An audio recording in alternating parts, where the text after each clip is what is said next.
was developed to encourage K through 12 to be exposed to career paths in science, technology, engineering, and math.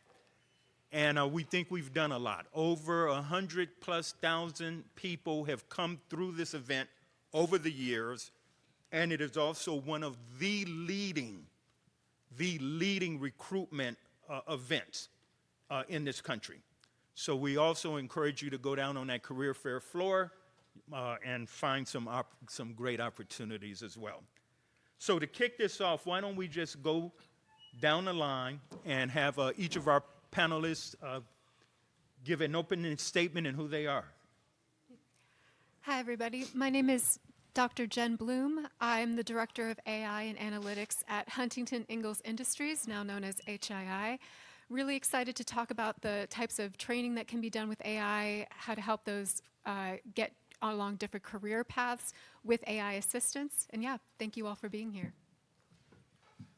Hi, my name is Robert Stewart. I'm President and CEO of End-to-End Solution. End-to-End has prepared and delivered an opportunity multiplier for small businesses to work alongside the largest African-American owned business in the country, Worldwide Technology, which just reached its $24 billion number.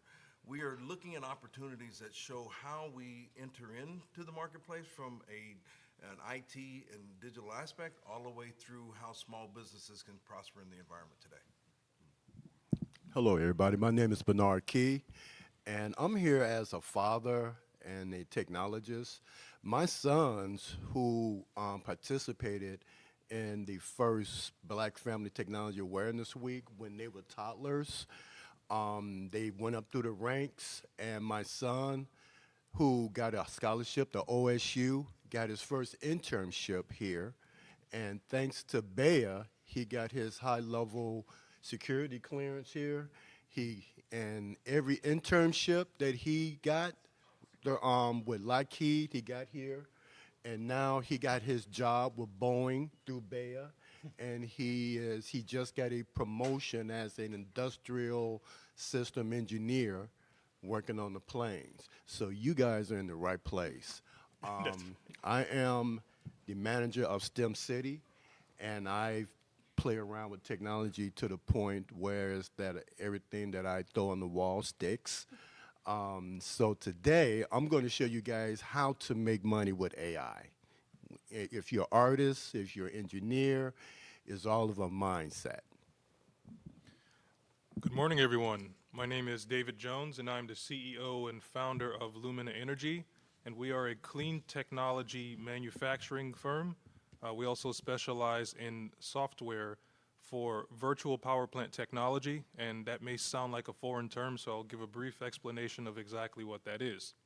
A virtual power plant allows for us to develop power on demand services for municipalities, for businesses, and for small residential homes. And what we do is we combine our technology with various forms of energy storage and energy production, and we use artificial intelligence with a piece of software that is called an energy management system to act as a sort of traffic cop. So effectively what we do is we provide an entire ecosystem of devices for different, customer bases in order for us to power the entire world. So currently, we are the largest Black-owned virtual power plant company in America, and very soon we will be the largest Black-owned virtual power plant company in the world. Great, that was wonderful. We started, I think it would be nice if we start with Dr. Ken Washington had presented an idea of what AI is, the basic piece. So David, you want to, we're going to see how well you took notes. You want to try to take that on? Well, you put me on the spot, but artificial intelligence is basically a subset of data that is quantified and able to be accessed by anyone, anywhere in the world, and condensed down into human speech. Artificial intelligence has a number of different model shapes, different types of frameworks. So you have large language models, you have predictive AI, you have so on and so forth. And effectively what that allows the human to do is to turn them into a cyborg, so to speak. So many of you all out there may not even realize this, but we are all cybernetic organisms. And you want to know how? Look at the phone you're carrying. We're all basically in what's called human-machine symbiosis, meaning that each and every one of us is constantly interfacing with our devices, and most importantly, sharing a data stream with those devices to make the network that it's on more intelligent, make yourself more intelligent, because I don't know about you, but I don't remember what I ate for breakfast 2 years ago, but my phone does. That's true. So right now, we're going down this really, really interesting path where, and just to give you an example of the progression of artificial intelligence, when I was in 4th grade, I was the big man on campus because I had a piece of software that used predictive language, so that provided speech to text. This was, and I don't want to give away my age, so I'll just say a little while ago. And at that point, it was unheard of for especially a black household on the south side of Chicago to be able to write an entire paper just by dictating it to a microphone. Fast forward to today, and we have all types of things.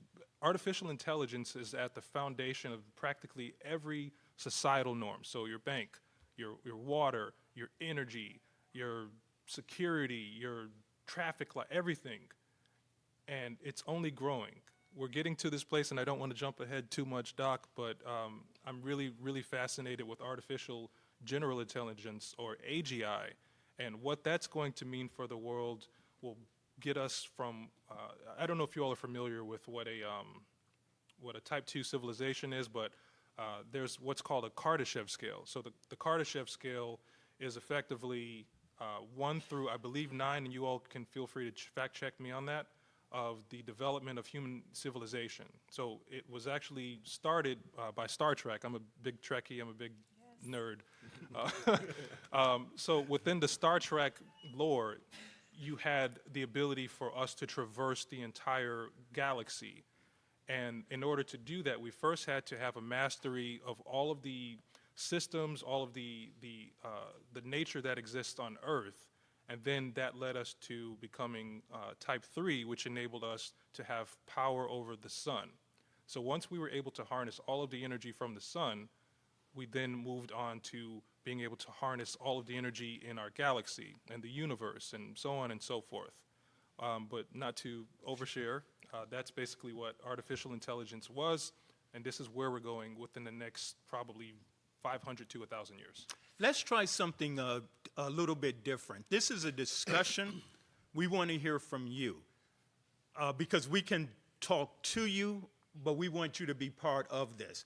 I'm going to ask at least 5 people to come up to the mic and tell us what you want to hear about artificial intelligence as we go through this. Who wants to be the first volunteer? Come on up. Can you come to the mic? Is my mic on? No, none of them are on. Oh, did you guys hear anything we said? Well, I can talk loud. And I don't know where those tech guys are. But come on up. Okay, great.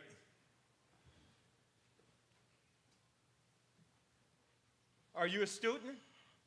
I wish. Oh, I'm in grad school, so if that counts. okay, But, all yeah, right. but- Go okay. ahead. Tell us what something you want to hear from this Oh, panel. sure. So I heard one of the panelists is a father. I'm a mother, and I have kids, and I've been in tech. I've been an engineer for, I don't want to say, about 20 years now. But I would love to get my kids involved in AI and get them interested in it. And I would definitely love to hear how you spark that interest with your little one, who I'm sure is an adult now, of course, and how to bring up topics or subjects to really spark their interest and keep them into it, and what subjects or areas of that will reach a young person that really can propel their career that revolves around AI, because that's the future. Perfect. Anybody else? I want to give 5 questions out here. One of the students?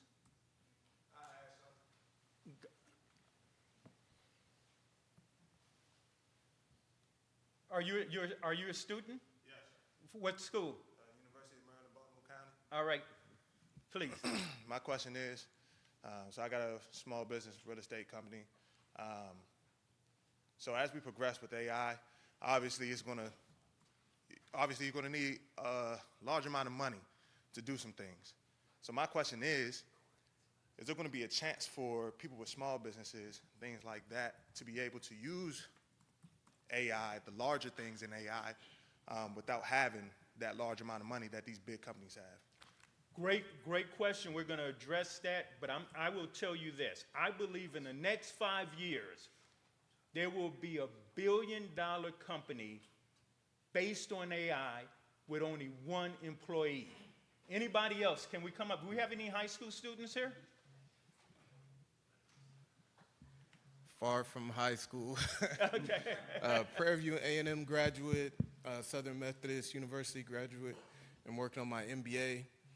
I work on military programs. So how do you, I guess, regulate AI for the future? When you're dealing with military contracts and you're dealing with, we'll say, foreign countries, how do you regulate that information from going out? Because I know for some of the companies, they do not allow us to use AI for some of the documents that we write, rewrite, or even have them pass through for review. Great. Thank you. We need just 2 more.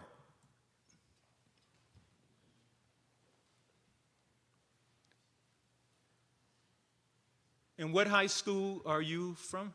I'm from Joppatown High School in the P-Tech program, if you've heard of it. Wonderful. My question is, since I'm a high schooler, what exactly should I be looking for when it comes to AI as a career? Great. That's an excellent question. And I have a lot to say about that. One more person. One more.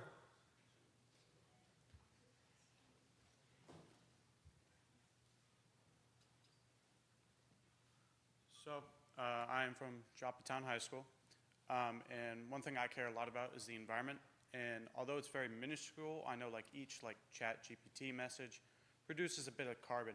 How exactly is it going to be minuscule from the amount of carbon production? That's an excellent question, and that's something we're trying to do with these local-based AI systems. And I think I'll jump right over to Robert, who can talk a little bit about that. Well, I can answer one of the questions. Okay, great. Fairly easily, and I think we've got a power expert over here who We probably do. can answer that one. But I'm going to talk to the small business regarding the real estate. And you asked that question. It says, in that you referred to this amount of money that you need and what that's going to take in order to do that.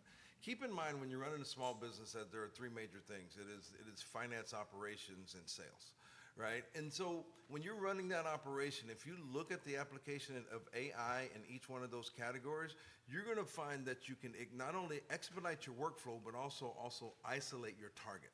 So when we talk about the marketing aspect of things, AI can actually tell you who is your buyer and who is your seller. And it's about how you ask that intelligent question, what data you're actually feeding it, and how you're asking that question. But there's enough data that you have actually that would help you target that. The idea here is that you're able to accelerate the number of sales and actually reduce the amount of time that it takes for you to actually execute and make money. So it's not about, hey, where do I get, the financing, which can come, right? But when we look at each one of those aspects of the business, finance, operation, and sales, we can look at how we can improve the workflows, accelerate the time for execution, and accelerate the time of the actual impact. Yeah, I just want to go a little bit deeper, right? So, of course, yeah, those would be.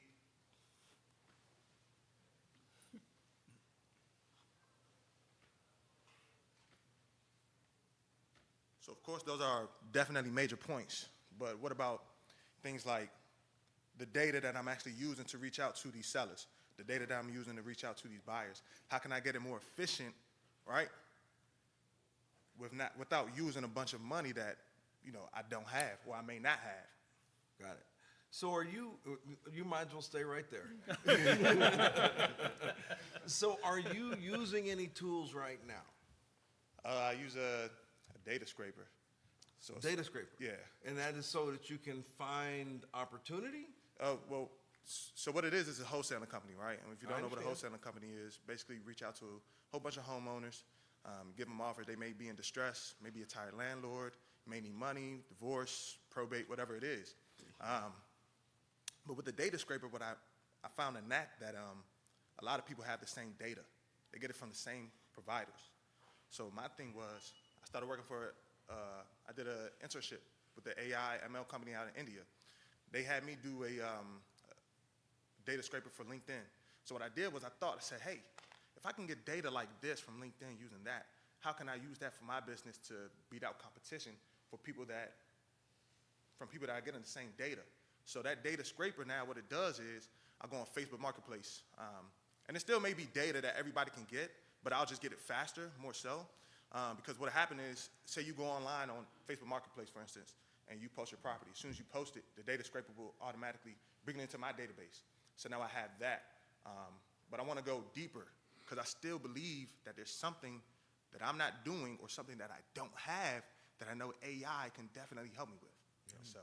So we can talk after this session, but I've got a couple of things that I think will work well for you. One is if to change your mindset from you chasing the market to the market chasing you.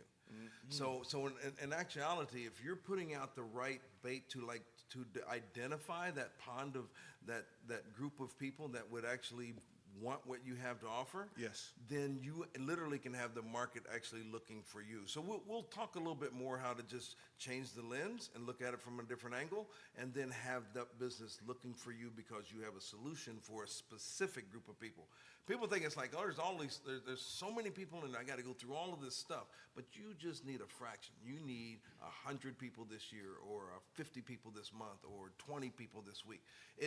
There's a number there out of this masses that actually want just you. Correct. You need to define who you are and your unique value offering that allows people to want exactly that.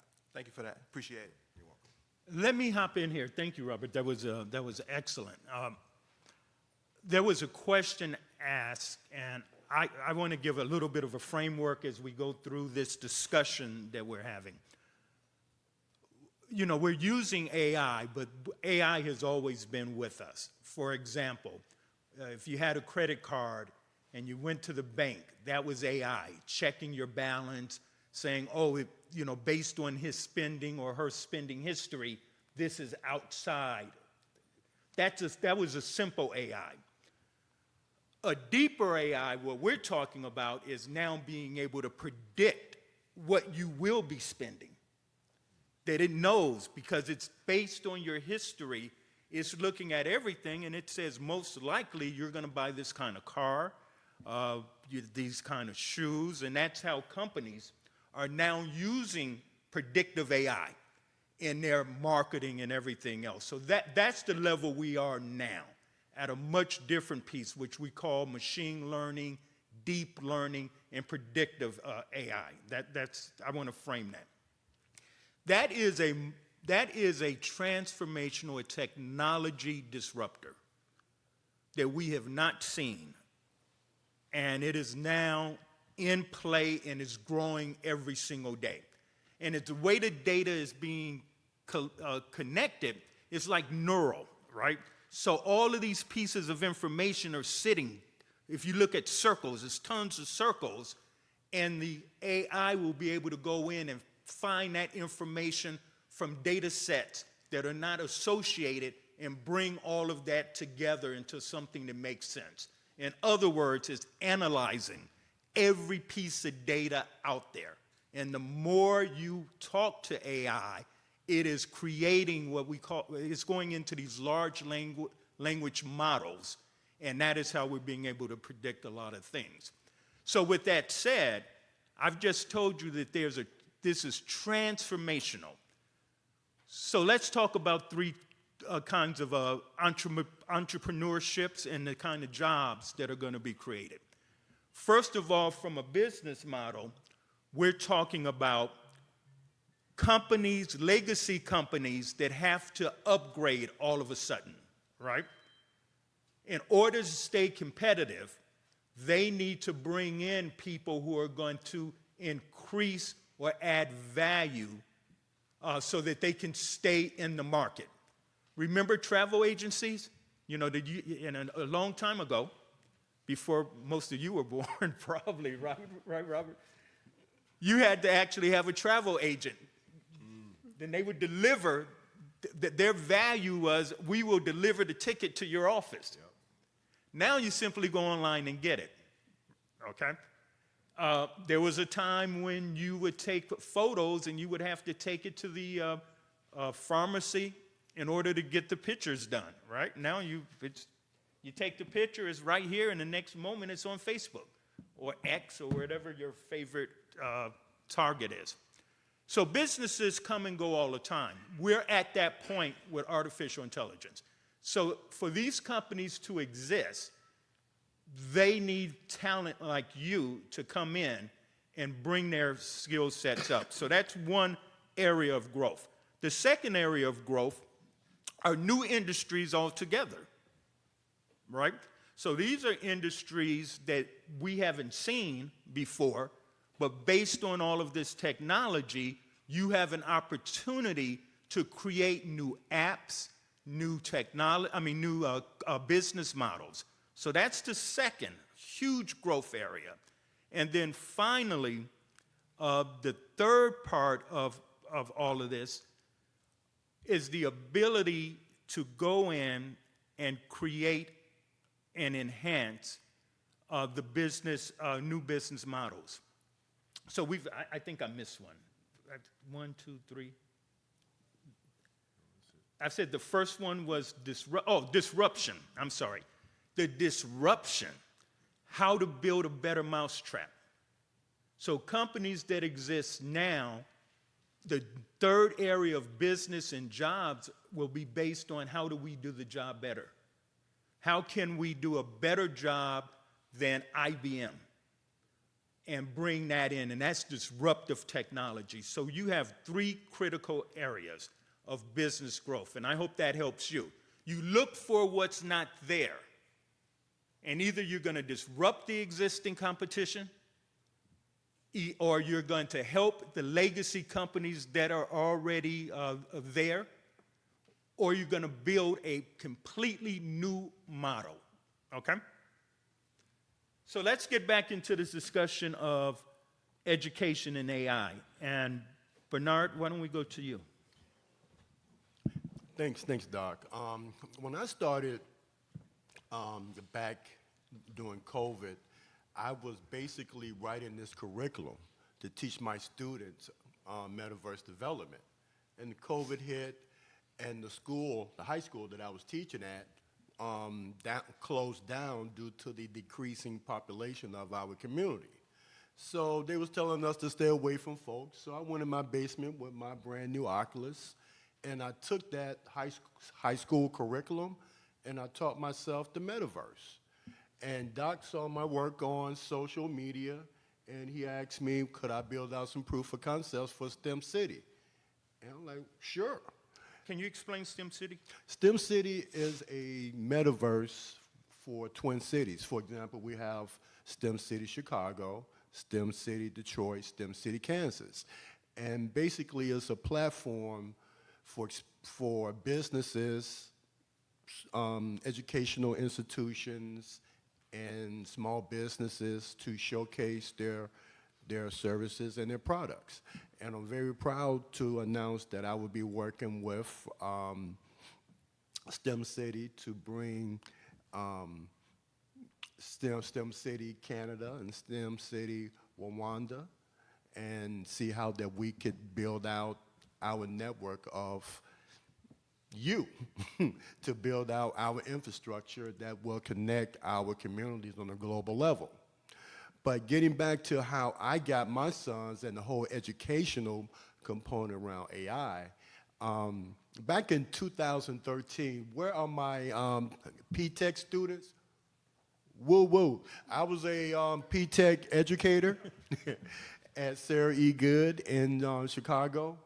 And Doc, you got to hear this story. Back in 2014, I got the most terrible teacher review. You know how teachers have like evaluations? I did this really cool project with my P-Tech students. And this is when Watson AI was very popular at the time. And Red Note.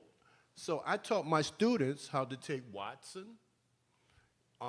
Red Note. Oh, anybody here know what a Raspberry Pi is? There you go. At that time, Watson had this plug-in for Raspberry Pi for AI IoT functionality. So we integrated that into a Vex robot. And we taught, and we had the Raspberry camera, and we programmed our robot to go through our school garden and identify plants and leaves. And it would go through the Raspberry Pi, through the Red Note, through Watson AI. And it flew over my principal's head. He didn't know what he was looking at. And so I had to break it down like you have your P-Tech students learning Watson AI over Linux Raspberry infrastructure to identify plants. No other school is doing this. And so I say that to my P-Tech students, you're gonna have to take the initiative to innovate. And that's where AI come in at. And for those art students, any art students here? Any who are, the reason I said that, I've been taking AI art and creating it and putting it in STEM City. And now there's this big uproar over in the art community over AI-generated art. But at the same time, this weekend, Chrissy art showed they're giving an auction on AI art, and the art is expected to sell for over $400 million. So, and Chrissy's, they put it as, yeah, it's AI art, but what the artists do after they create that AI art is what create art. So if you are an artist or somebody that create content, I would definitely encourage you to look at AI art generation. If we can start, here's a question for a roundtable question. How can AI enhance personal learning experiences for students? Can I jump in? Yeah, please. Okay. Great. So as Mr. Key was talking, I wanted to figure out a good starting point, and what came to mind was a quote by Albert Einstein. He said, "If you judge a fish by its ability to climb a tree, it'll go its entire life thinking that it's stupid." And when I was a child, I was pegged as being a problem kid because I was bored. And because I went to a predominantly white school, they looked at me as just being another black kid who likes to stare out the window and draw and stuff like that. Realistically, it was because I'd already read every textbook that they've given me and I knew the answers, and it reflected in my grades. But what we've begun to realize is an inherent problem that exists in how things were done within the educational system over the past 100 years. That problem being that it's all cookie cutter. If you have a singular methodology of training people, of course you're going to have people that slip through the cracks. Of course they're not going to understand the information because that's not how their brains work. So I think one of the big impactful points that artificial intelligence has brought into the market is a story that I'll tell you right now. So I live in Chicago, and we're partnered with a suburb in the west of Chicago. They unfortunately have some of the lowest test scores possible, and they're basically about to lose their funding if something isn't done. So they brought me in, and they brought in a number of other black professionals to say, how can we get these black and brown children's grades up? My solution was very simple. I said, why don't we start a pilot program that employs various types of learning models? Something I spoke to yesterday with my chief engineer who was sitting out in the crowd is that there's a multitude of ways that people learn from. I mean, there's a couple of people sleeping in the audience, so I'm going to assume that they're just like me, where if someone is blah, blah, blahing up in front of a screen all day or a chalkboard, that it's just not going to get through to them. However, you also have hands-on learners, you have auditory learners, you have visual learners. All of these different learning styles they should be approached as such. They should be approached as different verticals, as different entry points, and have a testing system to accommodate that. Because if you don't, then you're going to have people that are constantly nodding off and the information's just not getting through. Perhaps if you addressed it a different way and saying, why don't we develop a piece of software, which is what I did, and that led me to Lumina Energy Academy, which is what we do from the workforce development side. So we are a government-funded program, and we developed a type of system that enables us to use artificial intelligence to, number one, disseminate different types of information within the vocation of renewable energy, but it also allows us to track metrics. We're able to track in real time what's going on, how people are responding, how much, like what their engagements levels are, and things like that. That enables what Dr. Taborn was saying earlier about creating a sort of disruption in the market to create a sort of forecast, if you will, that allows us to know exactly where these people are and how to get them from point A to point Z. So I think if we approach things that way, we'll be in much better shape, and artificial intelligence is the vessel to get us there. Anybody out there in the audience kind of feel, did you hear anything from him that resonates with you? Just nod. I don't want to embarrass anybody. Okay, good. I see a lot of heads nodding. I was the same way. You know, they're talking to you, and that's why I asked in the beginning for you to tell us what you wanted to hear, so that you're part of this, because you have the world experts up here, some of the world experts, and, you know, we can talk to you or we can have a dialogue. Ma'am? Hello, my name is Nafisa Tunya. I am from Senegal in Africa. And, Bonjour. Bonjour. J'espère que vous allez bien. J'ai entendu tout à l'heure que vous êtes polyglotte, ça fait plaisir. So what I wanted to say about AI is 2 points. First, because I feel like aren't we scared that using AI to teach is great? Because in areas, for instance, where we don't have a lot of technology, using that metaverse will allow kids to be able to do labs without having all material required. But the students themselves, using AI to learn, I feel like it's scary, because will it not make us stop learning? Because we become so complacent about, you know, searching just everything I can just type through ChatGPT or DeepSeek, that, you know, we don't search anything for ourselves. Will it not start making us stop learning? Oh, hey, Doc, Yeah, please, go, please. I actually knew that question was going to come up from an educational side. I got this experience that I did. I was Push Excel STEM, National STEM Director. So I was working with them in terms of developing curriculum. So one curriculum that I've been developing is an AI. So I spent the summer with 15 black boys, kindergarten to high school. And folks love to separate our black boys by age. But I said, no, I want a whole group. We're going to hang out the whole summer together. So me and my partner, we did this AI comic book project. So we had our boys, and we was introducing them to this AI. So we had them pick out, my name is Aiden, I'm a black boy with short hair who like basketball. And it spit out this whole book. And so the other boys were like, wait a minute. Okay, my name is I like skateboarding. And then it printed out. And so they got the reading. And so the younger boys, kindergartners, was like, Mr. Key, can you print mine out? I'm like, no, man. So I took their stuff and I balled it up. I'm like, now, since y'all know how to do it, y'all do it. So they were ecstatic because they was reading about stuff about them. that was relevant about their lives. Instead of reading something about the Roman Empire or something about leprechauns, it was about them. And then it actually went from them pecking, from me typing, and then I said, man, you know something, I'm tired of typing, man. So they got pencil and paper.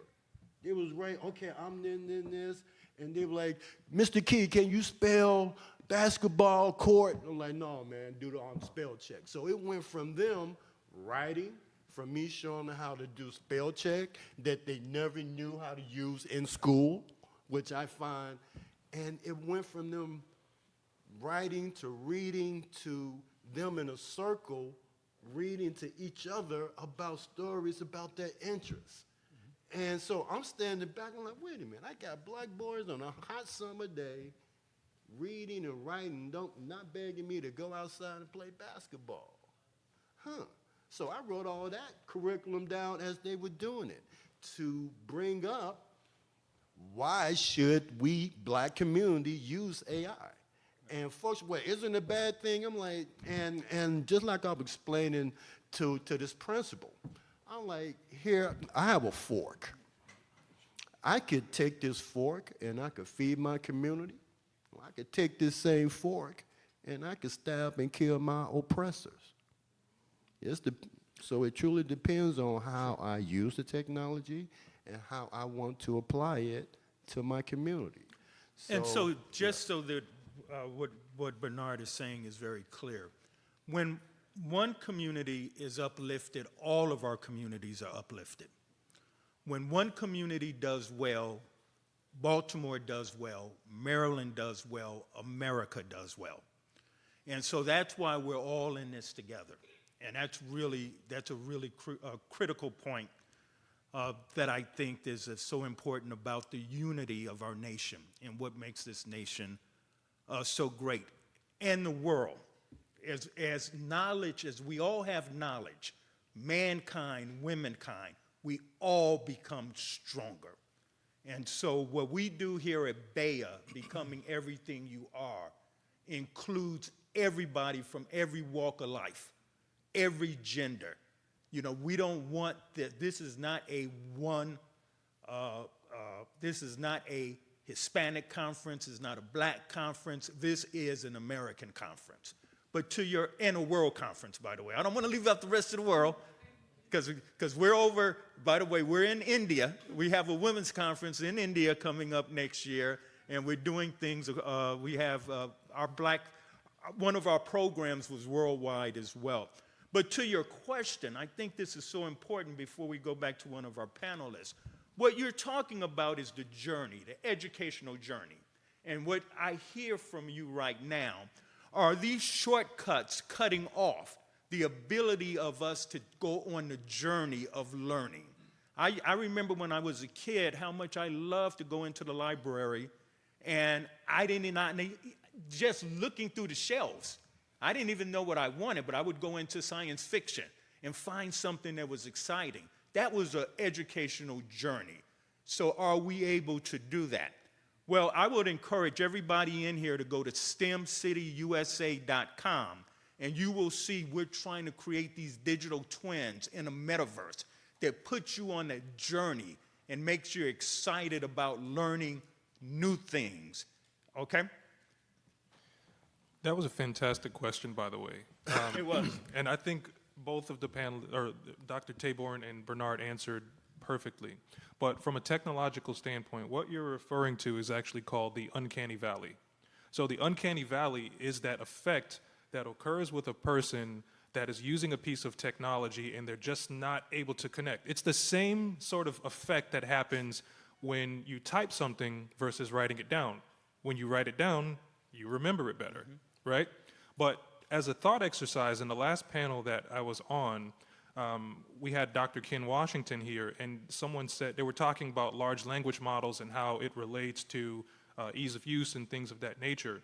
But as a thought exercise, I wanted to piggyback off of what he did. So I wanted to figure out the best way to answer your question, and so I just typed in something similar, but I wanted to I guess, address what a reality gap is. A reality gap was answered by ChatGPT. So I'm just going to read exactly what it said in very simple terms.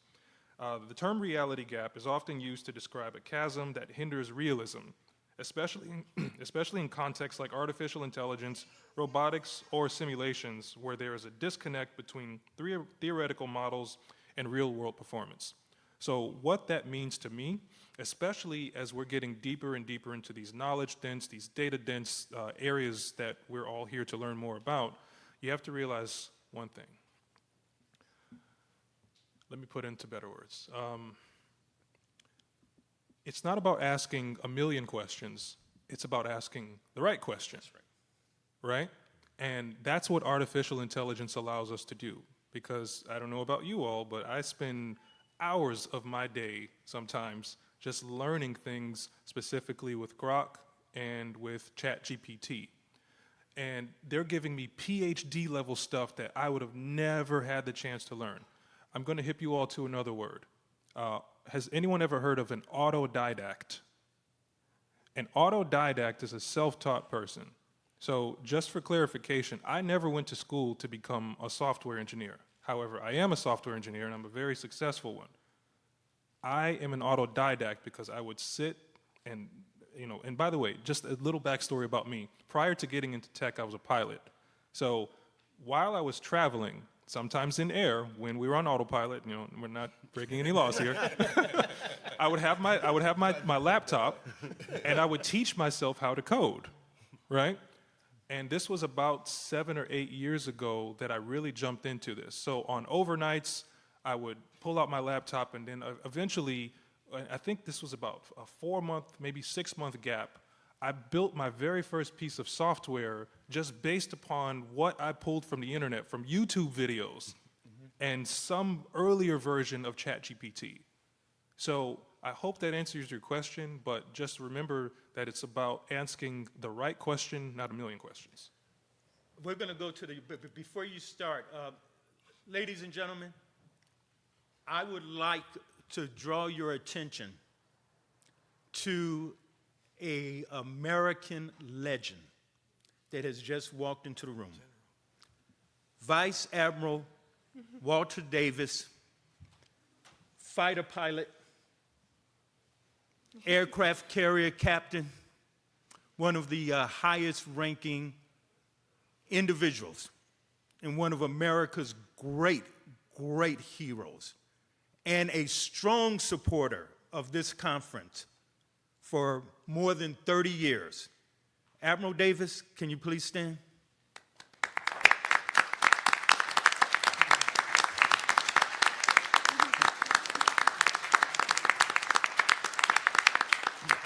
And if you get a chance, take a picture with him. It'll be worth a lot on eBay. Sir? How you guys doing?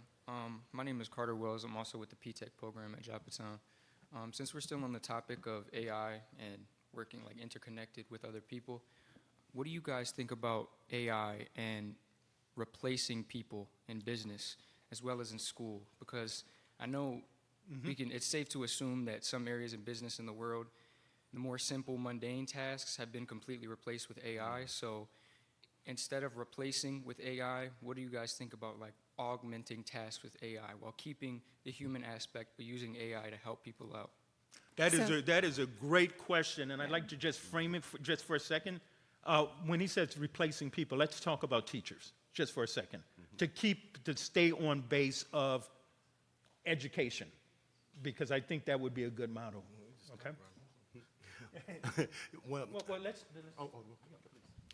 I was gonna like, I got this. So with the increase of use of AI, it's basically the answer is I agree that AI should be used to augment, routine like tasks.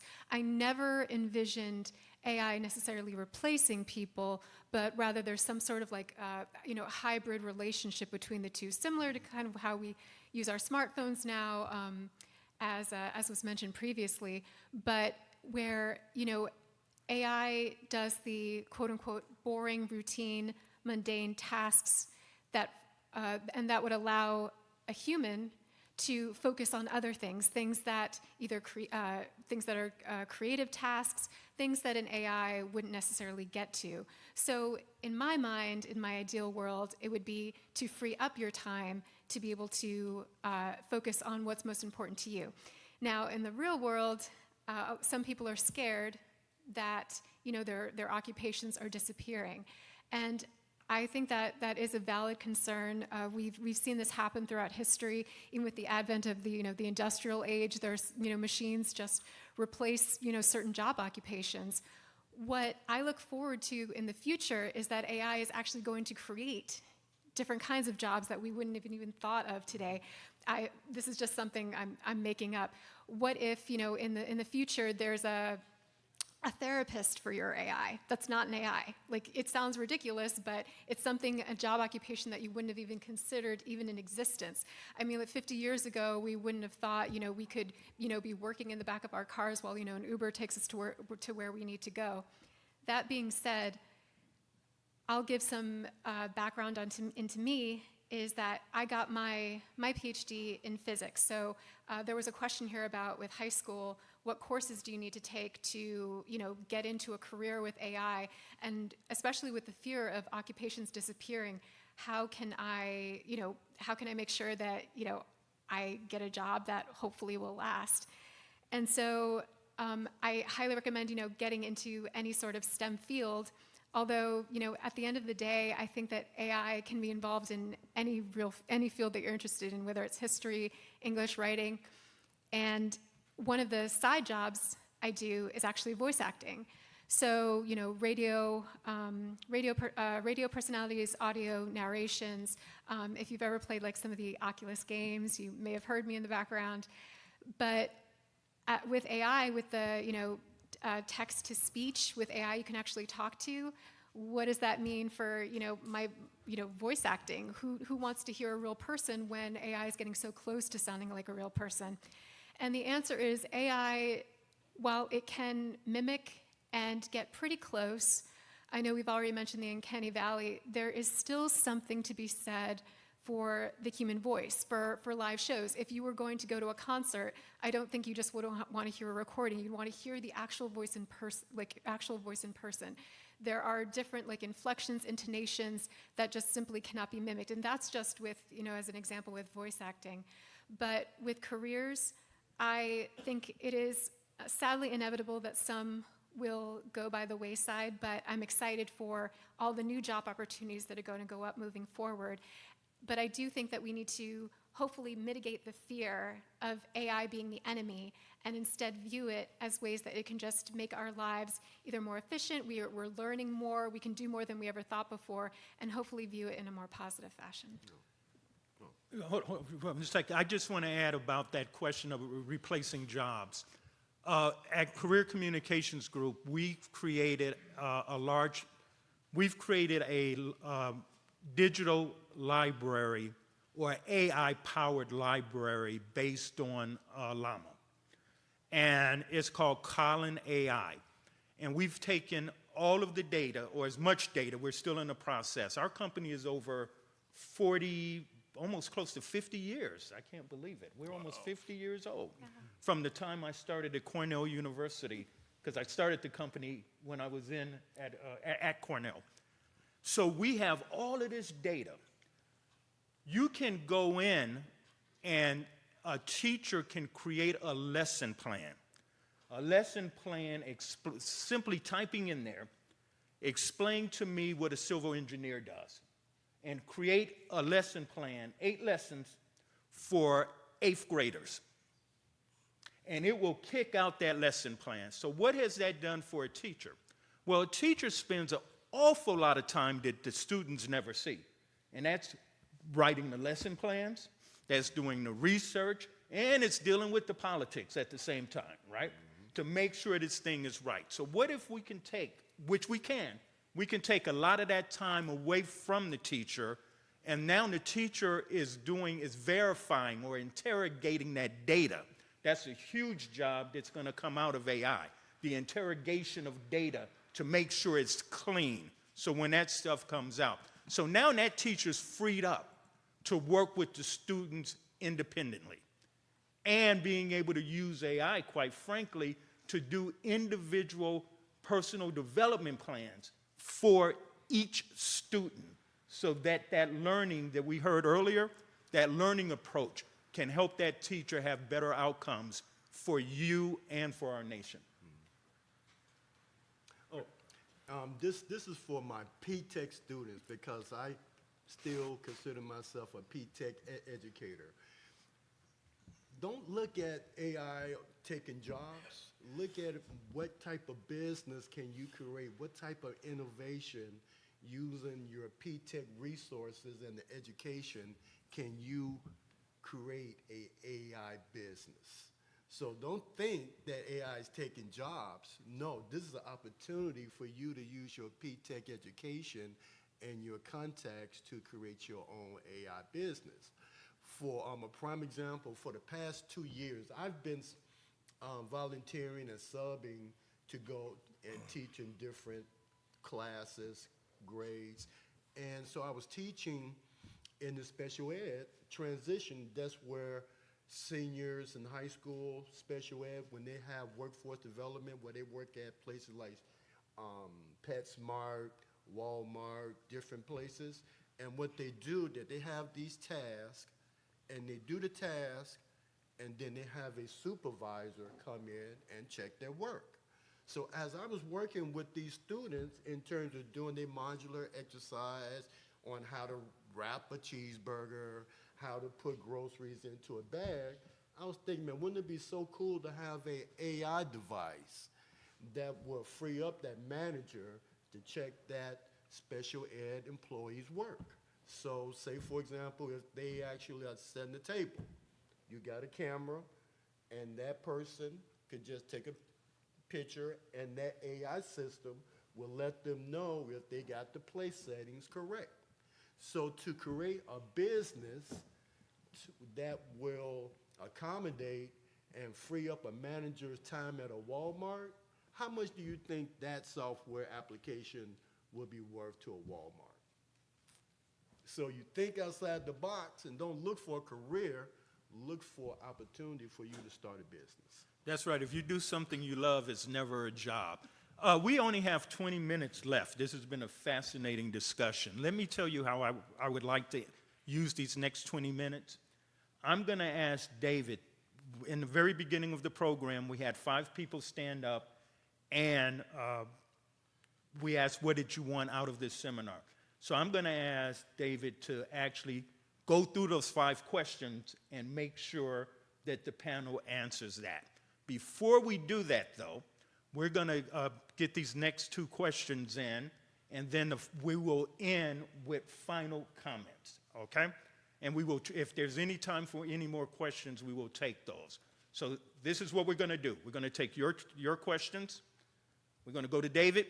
He's going to make sure I'm basically turning over. I'm going to sit down. He's going to stand up, make sure these 5 questions are answered. Then we have closing statements, okay? Please.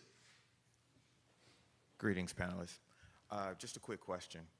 What are your thoughts on how AI is going to integrate with quantum computing once we solve Shor's algorithm?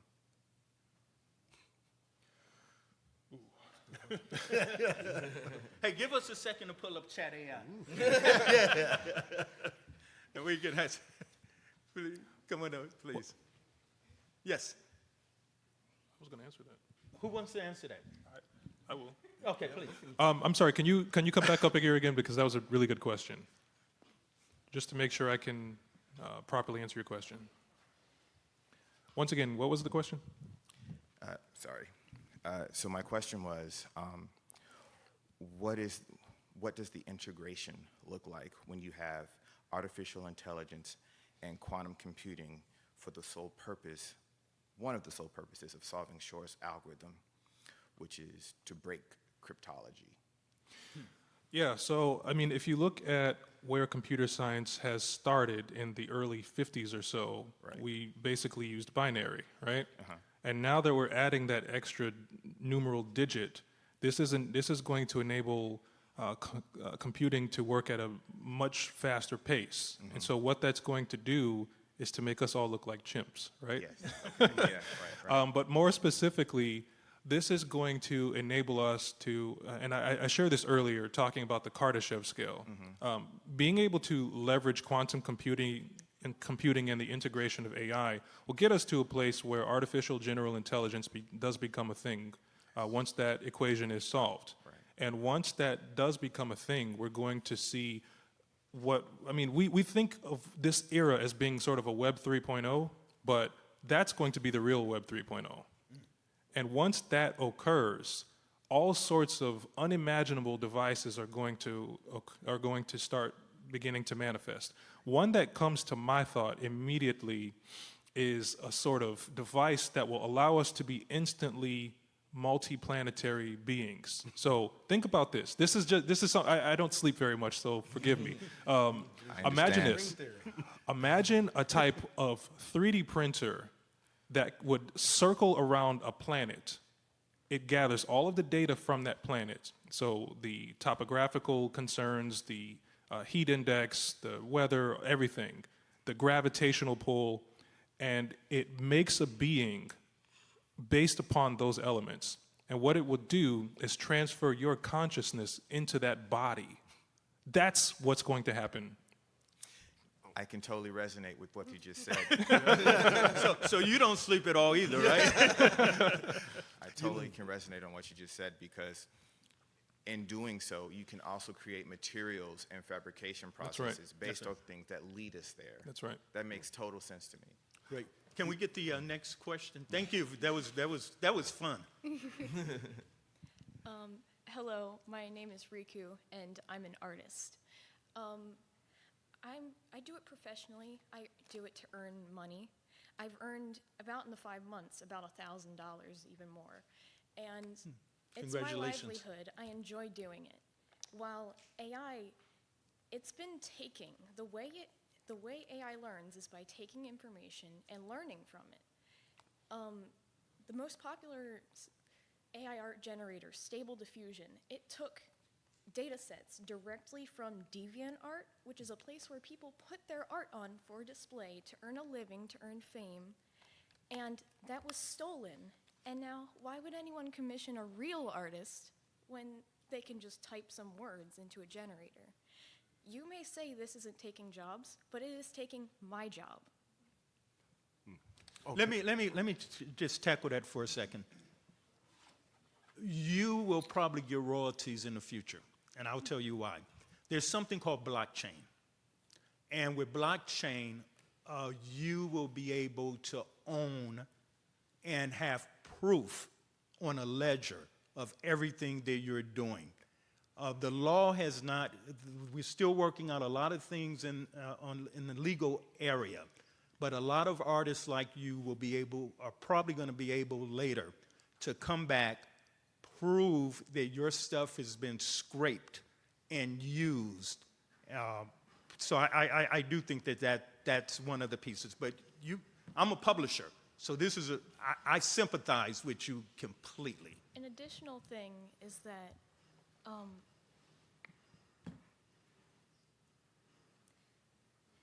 AI, it's a very useful tool, but that's what it is. It's a tool, and it's been beneficial, and it will be beneficial to help people learn. But there's no reason to replace creative jobs.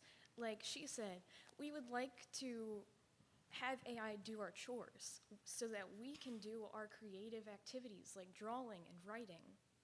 There's no reason when you can just pick up a pencil. Yeah, absolutely. Thank you. Anybody want to tackle that? Yeah. People think that I'm an engineer, but if you could guess my major, I would give you $100. And it's not in engineering. I am a content creator, and I use AI art in terms of creating new forms of art. Now with AI art, for example, Bruce Lee says, either you could be a water in a vessel or you could flow over rocks. So you have to think about how you could take this technology AI and make it work for yourself. So don't fight it.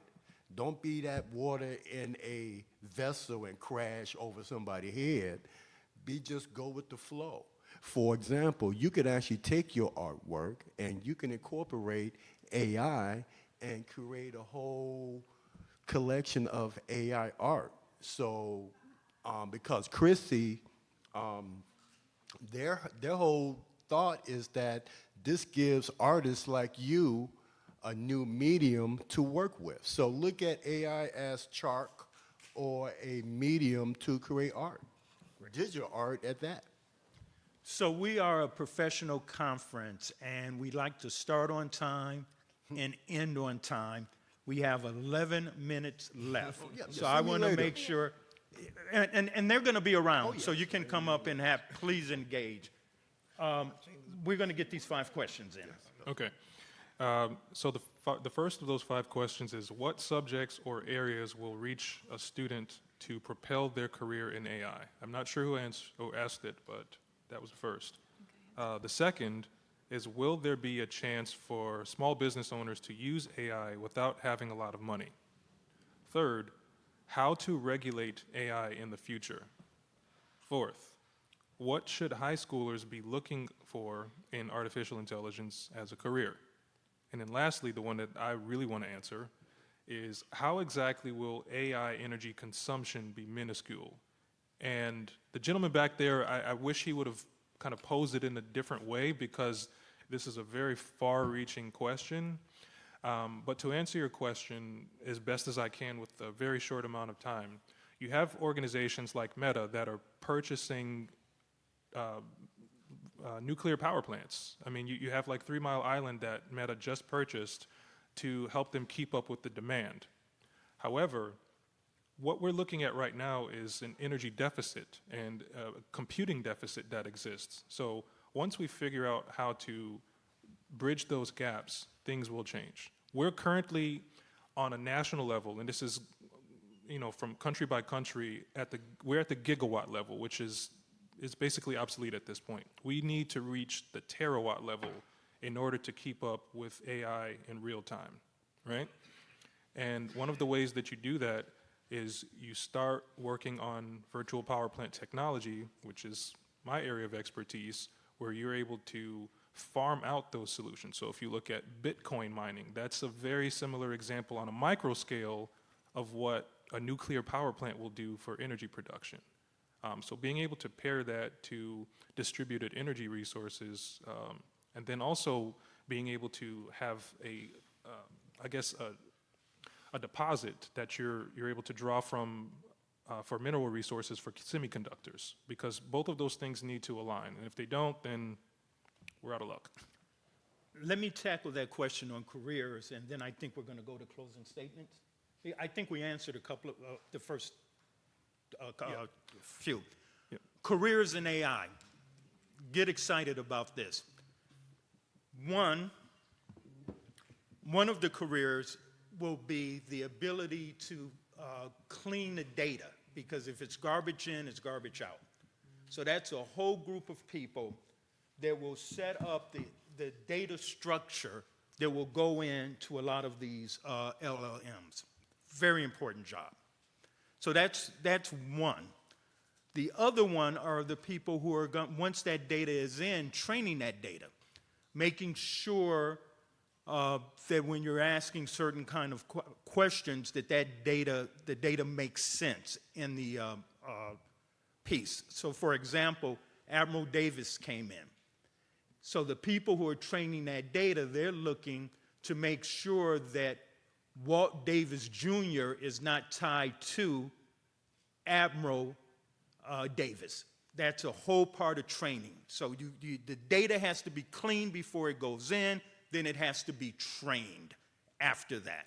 Because with machine learning, if it connects Walt Davis Jr. with Admiral Davis, the large language model is going to remember that. And every new question will be flawed. So now you then have a group that will continue to look for those mistakes that exist within the database. Now, on the other side of that, you've got prompt engineers. If you have all of the knowledge in the world, and I'm telling you, prompt engineering is probably going to be one of the most important jobs that will exist in the future.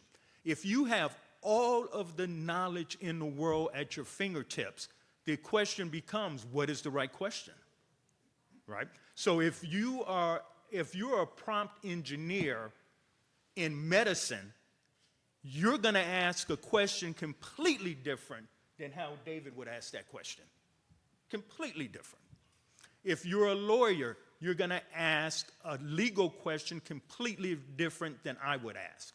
So prompt engineering is absolutely critical. Now, the young man over there who asked a question about replacing jobs, actually, it's going to increase jobs. Why? Because you may be able to go into the system and get an output. For example, create a will for me, and then you would get a legal will. Well, it still has to go to a lawyer who's going to look at it and say, is it correct? Right? Or you may ask, you may put in some medical information and say, well, you know, what is this particular disease? A doctor still has to look at it. So what it's going to do is increase the access to what I call distributed services. It's going to create more people being able to take advantage of resources and services, but it has to be verified on the back end, okay? So why don't we do these closing? What a great panel. First of all, can we give our panel a round of applause?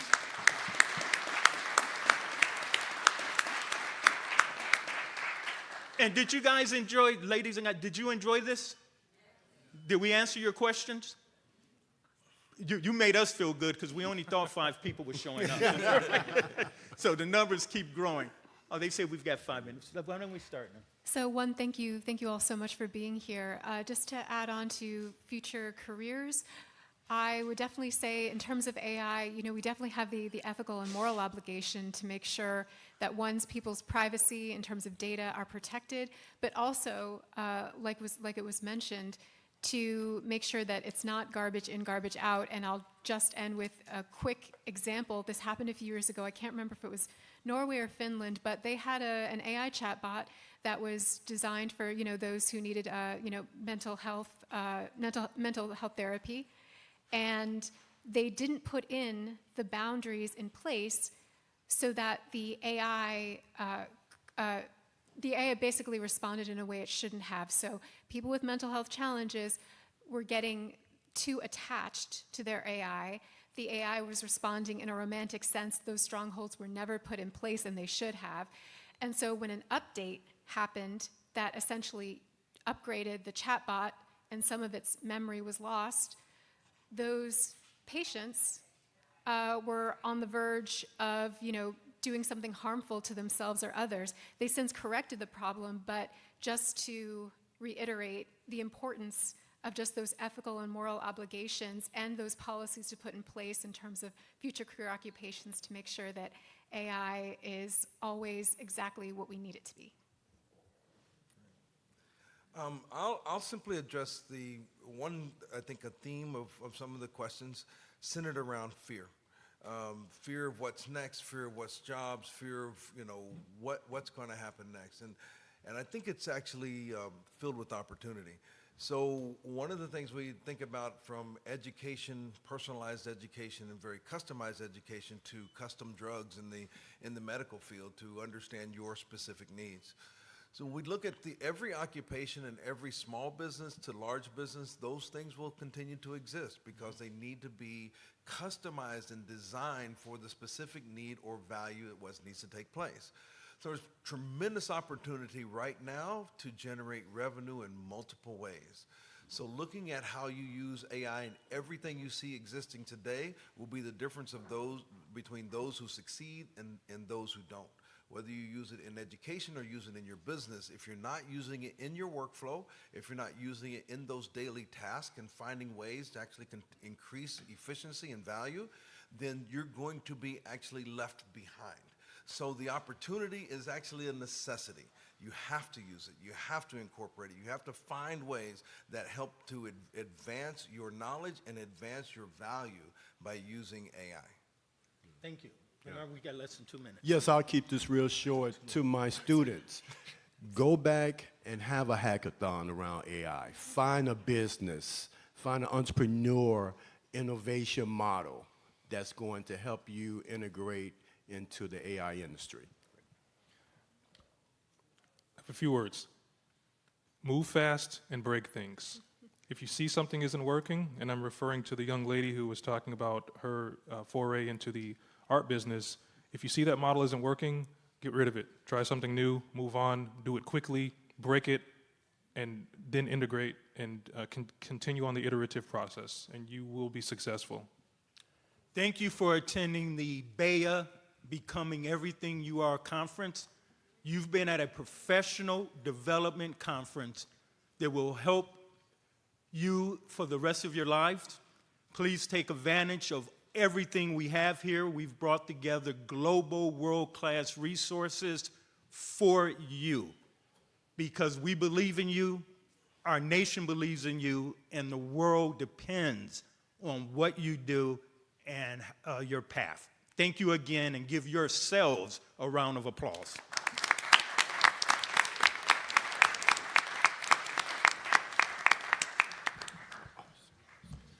Get it straight. Well, don't leave without me connecting. Please do the same. Absolutely. Please don't leave without me connecting. Oh yeah, definitely. Oh man, look, man, cocktail, man. You party for the next weekend. NPR. Okay. But you've heard Maybe not, but I do now. if I need it. And then I want to connect on LinkedIn. Okay. Right? And I'd love to do that. And I'll definitely get you somewhere. We're under a lot of pressure. Okay. Because I do. And I just figured out how to do that fancy stuff. Okay, here, we're going to do the scan, right? Okay, so it doesn't help. Look at that. Oh my God. Which is our reality. Isn't that something? I gotta love it. A lot of people don't know this QR code exists, and I think it's something we do Oh, best it is actually it is. Here's I think you should have me, right, from doing that? Right? Got you, sir. Oh, okay. Great feature.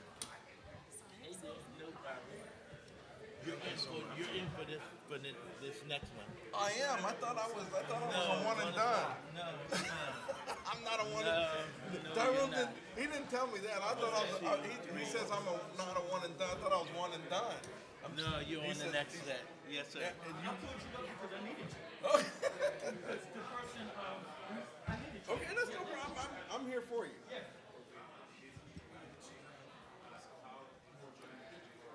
sir. Yes, sir. Yes, sir.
See, like with us on the development side, like we're I guess, I don't want to say partners, but they give us like the government always going to tell you what functions they want. Oh, this is the range, this is the speed, we want this mission profile, we need to do all this. Then you have like your system and everything else you have functions for. So the problem that we're running into is like this big business are under-regulated. You know, and that Camo GPT may be it. I may talk to somebody and see if that's the next thing. If that's the case, then like you said, they're going to tell us to use it. I'll tell you right now, it is the next thing. Okay. It's rolled out. You know, the almost always kind of late in the technology stuff. So ChatGPT's been out for the longest. Yeah. No way. I mean, it took us a while before we got to Windows 11 because they wanted to get it. Yeah. And then they'll make their version of it, take out the guts of it, and all that kind of stuff. And then they'll be like, okay, now you can put it on these government computers. Yeah, they got us using Cameo for like systems engineering, for functions and all that. Like anything they want. Like that's kind of like trying to stay in lockstep with the Army right now. So yeah. No, that's good stuff. What's your name? A.T. Robinson.